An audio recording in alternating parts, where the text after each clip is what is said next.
right, we are talking Green Bay Packers football on the Ourlads Football Network, and for the first time, we are going to talk Green Bay Packers football with Ryan Schlipp. He is the host of Packernet, the Packernet podcast. And Ryan, the Green Bay Packers, one of the most storied franchises in all of the NFL. Let's go ahead and talk about the three draft needs, starting with draft need number 3. Safety. I know we went out and got Xavier McKinney. It was a bigger need before that. But outside of Xavier McKinney, there isn't a starter on the roster right now. So being able to, assuming somebody like Anthony Johnson, the 7th-round pick, doesn't kind of figure something out, we really have to be able to find anybody. It doesn't have to be a top-tier player. And I think that's one of the benefits because of the caliber of player that Xavier McKinney is, but you've got to find somebody that can play safety. So it's debatable maybe between that and linebacker or whatever, but I think safety would probably be number 3. Let's talk about Packers draft need number 2. So after that, and this is also kind of convoluted, it's somewhere along the offensive line. The offensive line in and of itself is a pretty big problem. It depends how you view the offensive line, whether that's interior or tackle. I say that because, first of all, you have to determine how much you like Rasheed Walker at left tackle. A lot of people say Bakhtiari left, and so you desperately need a left tackle. Well, a lot of people really like what Rasheed Walker did and think that he can be that guy at left tackle. On top of that, there's a lot of talk right now that the Packers are desperately trying to push Zach Tom inside.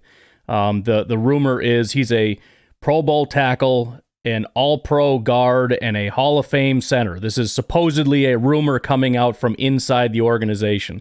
I think most of us are screaming, please don't move him from tackle. He's too valuable, but they did something similar with Elton Jenkins. He was a good tackle for us, and they just pushed him. They forced him inside to guard. So we'll see. If he does go inside, we desperately need tackles. Otherwise, we don't have a right guard right now, and I don't think Josh Myers will be here beyond this year at center. So interior is definitely a need. But whether or not we need tackle desperately kind of depends on how this whole thing shakes out. I know the Packers like to draft tackles that have that flexibility, so they may just draft those types of tackles, Graham Barton type players, and just see how it shakes out. That's probably the direction they go. But offensive line would be the next biggest need. Let's now move to the top of the list, the Green Bay Packers draft need number 1.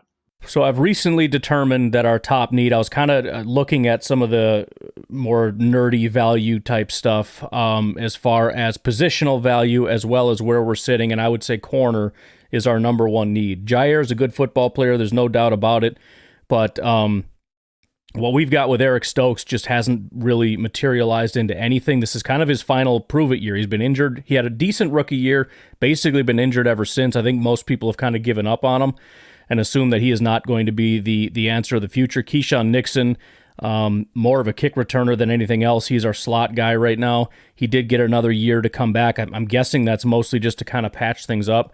Carrington Valentine, as you mentioned, did play a decent amount, and he played fairly well. But I think it's mostly the rose-colored fan glasses that has a lot of people thinking we're fine. He'll be able to make it work. When in reality, I mean, you really ideally would love him to be a decent backup more so than a starter. So I think the gap between where we are with Jair being a pretty good starter and that's it, and where this team could be if they could find a legitimate, corner opposite Jair Alexander, I feel like that is the biggest way we can move the needle is finding that next corner. And I think the Packers are positioned pretty well depending on who ends up falling. I don't know if Cooper makes it, but you got Kool-Aid and a bunch of other corners that are kind of in that. Maybe they make it to 25, and certainly if the Packers traded up to around 20-ish, you have to assume 1 or 2 of those options could end up being there.